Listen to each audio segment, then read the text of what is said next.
مقامك وهلكان ku fadhiyo oo ugu horeeya madaxweynaha iyo gudoomiyaha baarlamaanka markastana waa idin xasuusiyaa gudoomiyaha baarlamaanka iyo ku-xigeenkii oo fadhiya halkan soo istaaga waa qoondadii haweenka waa idin xasuusinaya alxamdulillaah ilaahay bay mahad u sugnaatay galmudug sanadkan waa galmudug cajiib ah full of surprise kasoo bilow xildhibaanadii waxaa soo baxay xildhibaano aqoon-yahaniin ah dhalinyaro ah qurbaha iyo maaragtay xamar iyo daafaha gobolka iyo maaragtay Soomaaliya waaxeeda dhan ku kala maqnaa iyo in joogtayba odayaashii horena waxaa soo noqday rug cadaagi surprise ay ahayd gudoonkii baarlamaanka sidoo kale waxaa noo xigtay madaxweynihii madaxweyne ku-xigeenkii ayagana surprise kala ahaa waxaa kaloo ku xigsamay haddana inuu madaxweynihii madaxweyne ku-xigeenkii ay la yimaadeen aqoon-yahaniin magac dheer bulshada Soomaaliyeed oo dhan iyo ajaanib iyo inta Soomaaliya danays ay yaqaanaan intooda badan aniga kaliya surprise kuma ahayn idinkana idinkuma ahayn adduunka oo dhan bay ku ahayd full of surprise kale ayay noqotay waa ku amaanaya madaxweynaha iyo madaxweyne ku-xigeenka dadka ay soo xusheen waxaa kaloo haddana ku xigsatay wasiiradii ku-xigeenada ahaa iyo wasiir dowladii inay haddana sidii oo kale halkii la marsiiyay ayagana dad tacliin leh oo aqoon-yahaniina oo meeqaam iyo mug ku dhex leh bulshada inay noqdaan oo qof kasta oo wax tabanayay intuu gadaal u fariisto uu dhaw alla ilaahay booskaas waa u qalmi qofkaas in la geesay rabtaba ahaatee waxaan ku amaanayaa madaxweynaha iyo madaxweyne ku-xigeenka hawshaas quruxda badan ay qabteen waxa iyadana mudan in la xuso oo full of surprise kala ahayd dadku waxay isla dhex marayeen yaa la weydiiyay wasiiradan yaa soo xulay xagee ka yimaadeen wadankaba ma joogaan baarlamaanku ficil noocee buu soo celin doonaa dhacdooyinkii hore ayagoo xusaya oo hore u dhici jiray maalintii ugu dambeysana another full of surprise ayay baarlamaanka keeneen cod aqlabiyad leh ayay ku codeeyeen waxay ahayd ayadana mid kale oo la xusi karo oo galmudug guul kale u soo hoyatay halkaas marka waxaa ka soo baxday oo ayadana meeqaam kale ahayd oo surprise dadka kale ku noqota waxay ahayd xildhibaano galmudug ay dirsatay oo dawladda federaalka inay ka soo qaybiyaan u soo dirsatay haddana xukuumadda inay ka soo dhex baxeen baahi jirta darteed waa ugu hamleeyay ayadana isku soo duub galmudug full of surprise waxaa looga fadhiyaa hawl full of surprise ah ayadana inay la yimaadaan dardaaran ayay naga tahay inaad la timaadaan hawl meeqaam iyo miisaan leh oo galmudug baahideeda soo dhamaystirta meeshaan ciyaar ma taalo sheeko ma taalo maal raadis iyo waxaana waa la iskala soo tago waa arki kartaan hawsha meesha marayso waxaa loo baahan yahay wax la taaban karo in la qabto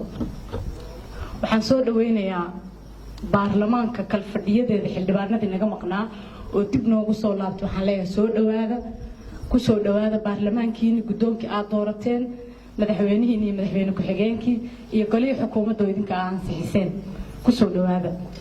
waxaan kaloo ayagana soo dhaweynayaa xildhibaano cusub oo ku soo biiray oo xildhibaanadii ka tanaasulay maxaa la yiraahdaa xilkoodii oo ay u socon weysay inay shaqada sii wadaan ku bedelay booskooda ayagana waa u mahad celinayaa waxaan leeyahay soo dhawaada ku soo dhawaada baarlamaanka waxa haddana looga fadhiyo ee nala ka sugahayo ee bulshada aad aragteen halka ay marayso maanta dhibka ay ku jirto iyo maaragtay cuduradan isdaba ordaya iyo baahida iyo dhismo la'aanta iyo tacliinta yar iyo يعني ما استعبان كرو أمنيجا وحكستو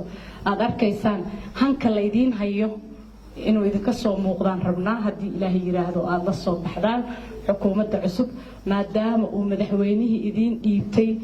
أو إذين إيبي وكيل كي يسجلون إيبي أو يري رجعان بقفل الجد كستو لو بهنا إلا قال إيجري كرو please don't let him down مدحوينها حلال الشقيو مدحوينك حجانك حلال الشقيو baarlamaankana tuhun waxba ma jiro siday idin kugu codeeyeen ayay gacanta idin kugu taageen ayay idin la shaqeyn doonaan hadii aad qaadataan wadada fiican oo hufnaanta iyo heelanaanta aan anagu madaxweynahan ku dooran idinkana idinku dooran ay idinkana dhinacin u bilowdaan khilaaf ma imaanayo galmudug intaas ogaada haddii shaqada laakiin ay timaado qofba inuu diyaarad iska raaco madaxweynihii aad niyad jebisaan annaga idin doorana niyad jebisaan shacabkii niyad jebisaan waxaan noqonaynaa dad kala daatay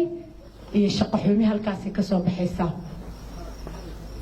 waxaa farxad leh caawa inaan wada joogno inta naga maqana ay dabcan daawan doonto oo maaragtay falaadyada xiran dartood u maqan gudiyadii aad la shaqayn lahaydeen horaan u dhisanay ka baarlamaan ahaan maantay gudoomiyaha iyo gudoomiye ku-xigeenka iyo gudiyada joogtada ah waxaan ku ammaanayaa baarlamaankeena baarlamaan frame uu leeyahay ama shaqo uu leeyahay ama xafiis laga rabay inuu sameeyo oo aan noo dhisnayn ma jiro wuu noo dhisan yahay 4 bilood oo aan shaqaynayno wax walba oo baarlamaan looga baahan yahay iyo shaqo walba oo looga baahan yahay iyo qorshihii 4 sano baarlamaankan uu jiro ay ku shaqayn lahaayeen way diyaarsan yihiin sidii la idin la xisaabtami lahaa way diyaarsan tahay sidii la idin la shaqayn lahaana way diyaarsan tahay sidii la idin tusi lahaana way diyaarsan tahay dabcan kaliya maaha in la idin garaaci doono maaragtay budad la idin haysto darbiyada la idin kugu jira saa maahan waa la idin la shaqaynayaa wixii la idin la sixi karo waa la idin la saxayaa wixii u baahan inaad aan gacan ka geysanayna waa ka geysanaynaa waxaa la rabaa si garba siman ah oo wada jir ah oo walaaltinimo ah oo samata bixinta galmudug ah in loo wada shaqeeyo oo aan gadaal la isku fiirin oo aan garab la isku fiirin ogow qabaa'ilada meeshan degan kulligood waxbay qaybsadeen wax qaday male hadduu qof qaday micnaheedu maaha qabiil inuu qaday si wada jir ah oo sharaf leh oo wanaag leh in halkaa looga sii wado ayaan idinka codsanayaa kuna soo dhawaada dowladda galmudug oo uu hogaaminayo madaxweynuhu idinkana shaqada la idinkaga fadhiyo meeqaam walbo aad ku fadhidiin kuwiina maqan iyo kuwiina jooga shaqaalaha sida quruxda badan hawshaan u soo maamulayna waa u mahad celinaynaa madaxweyne aad ayaad u mahadsan tahay